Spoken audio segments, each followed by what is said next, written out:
Fique em pé. Glória a Deus.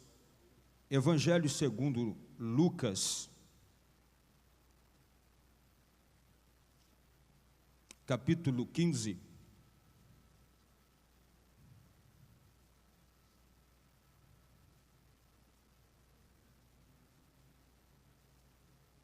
Glória a Deus.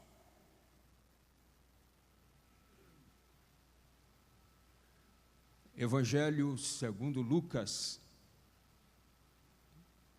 capítulo 15, diz a palavra de Deus: aproximavam-se de Jesus todos os publicanos e pecadores para o ouvir, e murmuravam os fariseus e os escribas, dizendo: este recebe pecadores e come com eles. Então lhes propôs Jesus esta parábola: qual dentre vós é o homem que, possuindo 100 ovelhas e perdendo uma delas, não deixa no deserto as 99 e vai em busca da que se perdeu até encontrá-la? Achando-a, põe-na sobre os ombros, cheio de júbilo, e indo para casa, reúne os amigos e vizinhos, dizendo: alegrai-vos comigo, porque já achei a minha ovelha perdida. Digo-vos que assim haverá maior júbilo no céu por um pecador que se arrepende, do que por 99 justos que não necessitam de arrependimento. Ou qual é a mulher que, tendo 10 dracmas, se perdeu uma, não acende a candeia, varre a casa e a procura diligentemente até encontrá-la? E tendo achado, reúne as amigas e vizinhas, dizendo: alegrai-vos comigo, porque achei a dracma que eu tinha perdido. Eu vos afirmo que, de igual modo, há júbilo diante dos anjos de Deus por um pecador que se arrepende. Continuou: certo homem tinha 2 filhos. O mais moço deles disse ao pai: pai, dá-me a parte dos bens que me cabe. E ele lhes repartiu os haveres. Passado não muitos dias, o filho mais moço, ajuntando tudo o que era seu, partiu para uma terra distante e lá dissipou todos os seus bens, vivendo dissolutamente. Depois de ter consumido tudo, sobreveio àquele país uma grande fome, e ele começou a passar necessidade. Então ele foi-se e agregou a um dos cidadãos daquela terra, e este o mandou para os seus campos a guardar os porcos. Ali desejava ele fartar-se das alfarrobas que os porcos comiam, mas ninguém lhe dava nada. Então, caindo em si, disse: quantos trabalhadores de meu pai têm pão com fartura, e eu aqui morro de fome. Levantar-me-ei e irei ter com meu pai, e lhe direi: pai, pequei contra o céu e diante de ti. Já não sou digno de ser chamado teu filho. Trata-me como um dos teus trabalhadores. E levantando-se foi para o seu pai.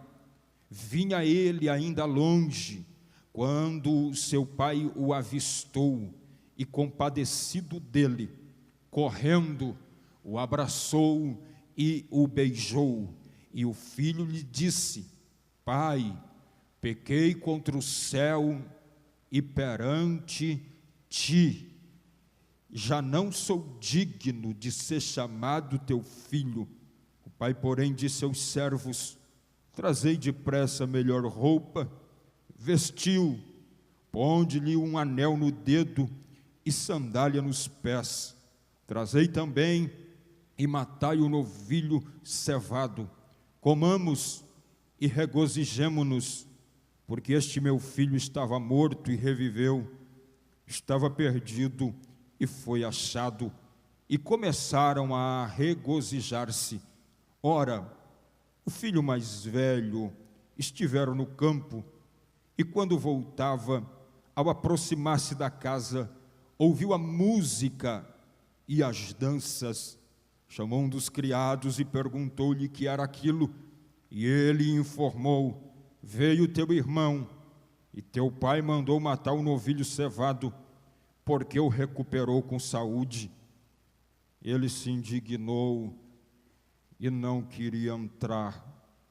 Saindo, porém, o pai procurava conciliá-lo, mas ele respondeu a seu pai: há tantos anos que te sirvo, sem jamais transgredir uma ordem tua. Nunca me deste um cabrito sequer para alegrar-me com os meus amigos. Vindo, porém, esse teu filho, que desperdiçou os teus bens com meretrizes, tu mandaste matar para ele o novilho cevado. Então lhe respondeu o pai: meu filho, tu sempre estás comigo, tudo que é meu é teu. Entretanto, era preciso que nós regozijássemos e nos alegrássemos, porque este teu irmão estava morto e reviveu, estava perdido e foi achado. Aleluia. Repita após mim: o amor de Deus. O amor de Deus é inexplicável. É sobre isso que eu quero falar, uma pequena introdução de tudo que está aqui dentro, nesse comentário de Lucas 15. Muito obrigado, volte ao seu lugar. Pastor, só preciso um pouquinho de água. Obrigado. O contexto bíblico do capítulo 15 do Evangelho segundo Lucas começa no capítulo 14 e versículo 1 e vai até o capítulo 17 e versículo 10, onde num dia de sábado Jesus foi convidado para comer na casa de um fariseu. Há 3 grupos distintos compondo a mesa naquela refeição. O primeiro grupo são os religiosos, representados por escribas e fariseus. Eles oravam, jejuavam, guardavam o sábado, liam e interpretavam a lei de Moisés, por isso se consideravam exclusivistas em relação à salvação. O segundo grupo era os publicanos, que se tratava de judeus que trabalhavam para o governo romano, cobrando impostos dos judeus. Eles eram odiados pela religião judaica e vistos como traidores da sua nação.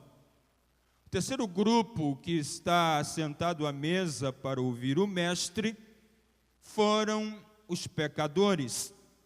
Na linguagem de Lucas, eram os imorais, os perversos, os desregrados, pessoas cheias de vício, eram falhas no cumprimento da lei de Deus. Para a religião judaica, tanto publicanos quanto pecadores eram tidos como lixo social e estavam perdidos para sempre. Eis a razão do porquê, quando os mestres da lei e os fariseus viram Jesus comer também com eles, eles começaram a criticar. É imprescindível entender o significado da comunhão à mesa à luz da cultura oriental, visto que nós aqui no Ocidente não carregamos nenhum tipo de significado em comer com uma pessoa. O escritor Joaquim Jeremias, ele diz que até hoje, convidar um homem no Oriente para uma refeição é uma honra, uma oferta de paz, de confiança, de fraternidade e de perdão. Então, ao comer com publicanos e pecadores, Jesus está dando boas-vindas a essas pessoas ao Evangelho. Jesus está oferecendo seu perdão, sua amizade, seu carinho e sua devoção.